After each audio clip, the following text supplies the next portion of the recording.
स्वागत है आप सभी का यूनिवर्सल हर्ट्स में। आज आपको ऐसा टॉपिक बताने वाली हूँ। सच बताऊँ तो मुझे बहुत जल्दी थी इस टॉपिक की कि मैं कभी ये वाला टॉपिक आपको बताऊँ, क्योंकि मेरा फेवरेट टॉपिक है, सिंपल भी है और मस्त तरीके से काम करता है। करता ही करता है यार, ये काम करता है लोगों की ज़िंदगी में। अपनी ज़िंदगी में मैजिक क्रिएट करना सीख लो, जादूगर बन जाओ ना। अब मैं आपको बताने वाली हूँ कि मैजिक क्रिएट करना कैसे है। सुनिए, हमारे आसपास चाहे रिश्ते हों, चाहे पैसा हो, चाहे हेल्थ हो, आज इन चीज़ों में हम सभी उलझे पड़े हैं। कोई रिश्ते में दुखी है तो कोई पैसे के लिए दुखी है। हमने ना क्या किया है यहाँ पे, हमने सिर्फ और सिर्फ अपने और उस रिश्ते, उसके बीच, वो जो रिश्ता है जिसके लिए हम दुखी हैं, उसके बीच हमने नेगेटिविटी बना ली है। हमने उस पैसे और अपने बीच, जिस पैसे के लिए हम दुखी हो रहे हैं ना, एक नेगेटिविटी बना ली है। ऐसे ही हमने बाकी चीज़ों में भी ऐसी नेगेटिविटी फैला ली है। साथ में एक चीज़ और जुड़ी हुई है यहाँ पे, हमारा कर्मा। ठीक है, तो ये चीज़ें हमें मिल क्यों नहीं रही जो हम चाहते हैं। एक तो हमने बोल बोल के खुद ही इनको दूर किया है। मैं गरीब हूँ, मेरे पास पैसा नहीं है, मेरे रिश्ते ख़राब हैं, मुझे कोई प्यार नहीं करता, तो ये हमने खुद ही फैलाया हुआ है ना। तो ये फैलाने की वजह क्या है, हमारे कुछ पुराने कर्म। कर्म ही तो होता है ना, जो हमें पिछले समय में किया वो आज हमें मिल रहा है। तो पहली जो वजह है कि चीज़ें हमारे पास नहीं है, या ये कहो कि हमारे बस में नहीं है। दूसरी वजह है नेगेटिविटी, जो हमने तब बनाई होती है जब चीज़ें हमें नहीं मिलती हैं। शिकायतें हम तभी करते हैं ना जब चीज़ें नहीं मिलती हैं। और चीज़ें क्यों नहीं मिल रही हैं, कर्म की वजह से। अब इन दो चीज़ों के हम जब तक ख़त्म नहीं करेंगे ना, तब तक चीज़ें हमें नहीं मिलेंगी।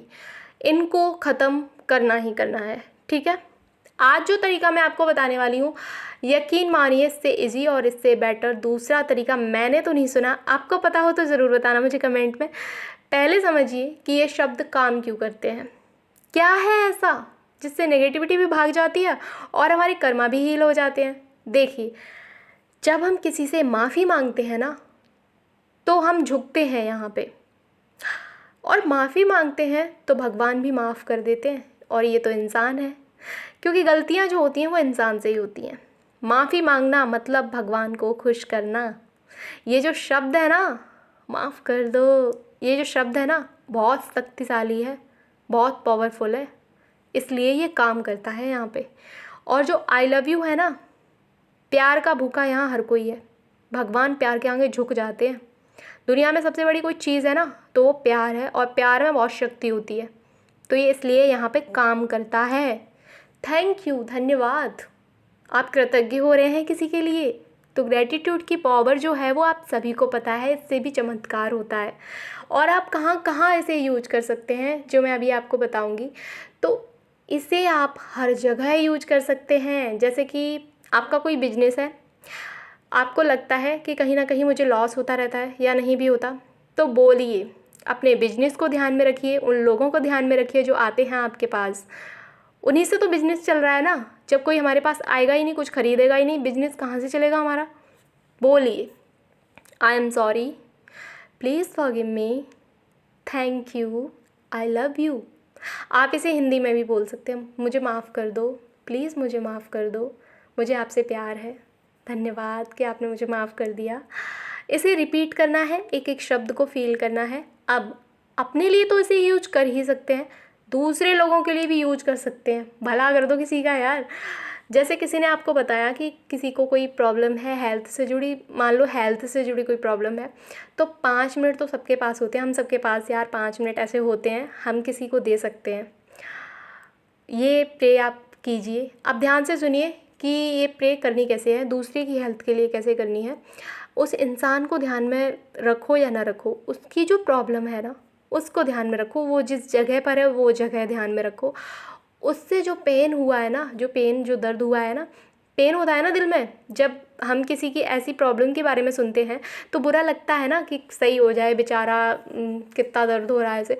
तो यहाँ पे बेचारा आवारा करने की बजाय आप उसे सही कर सकते हैं। यार मैंने किया है ये, उस पेन को, उस प्रॉब्लम को आपको बोलना है, और उस जगह को, I am sorry, please forgive me, thank you, I love you.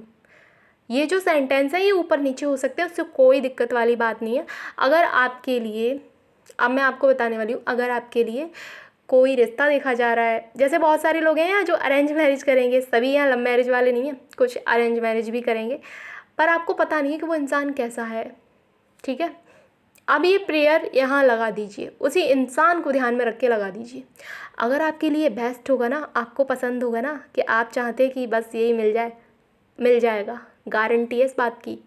इस प्रेयर को यहाँ लगा दीजिए। अगर आपके लिए वो इंसान सही नहीं होगा, आप चाहते कि नहीं मुझे ना मिले, और आप कंफ्यूज हैं, एक फ़ैसला यहाँ होगा, बिल्कुल सही होगा।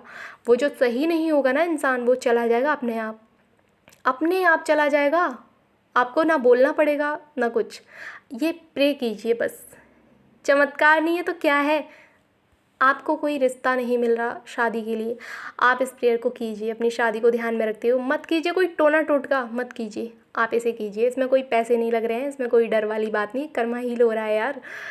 और आपको बिल्कुल सही इंसान मिलता है रिश्ते में ऐसे करने के बाद। तो ये अरेंज मैरिज की बात हो गई। लव मैरिज वालों को बहुत अच्छे से पता है इसके बारे में, मैं क्या ही बताऊँ। और भी इसे कई जगह यूज कर सकते हैं। आप खाना बनाते हैं और हो सकता है खाना आपसे उतना अच्छा नहीं बन पाता है, या कोई भी चीज़ आपसे उतनी अच्छी नहीं बन पाती है, तो प्रे कीजिए उस खाने को ध्यान में रख के। आप मार्केट जा रहे हैं, आपको लगता है कि पता नहीं मेरी पसंद का कुछ मिलेगा कि नहीं मिलेगा, आप पहले ही कर लीजिए इस प्रे को। आप ऑफिस जा रहे हैं, वहाँ किसी से आपकी बनती नहीं है, कर लीजिए इसको। हेल्थ के लिए, रिश्ते के लिए, पैसे के लिए, अपने लिए, ये मैजिक कर देगी लाइफ में, ध्यान रखना। ऐसा नहीं है केवल रिश्ते के लिए ही करनी है ये प्रेयर, ऐसा कुछ नहीं है। बहुत से लोगों ने बस इसको वहीं तक सीमित रखा है कि अपने पार्टनर को वापस लाओ और ये वाली प्रेयर करो, नहीं, इसको बहुत जगह कर सकते हैं इसका यूज, ठीक है। इसे कीजिए और कई जगह पर आप इसे यूज कर सकते हैं। तो मिलते हैं अगले वीडियो में। Thank you, I love you all.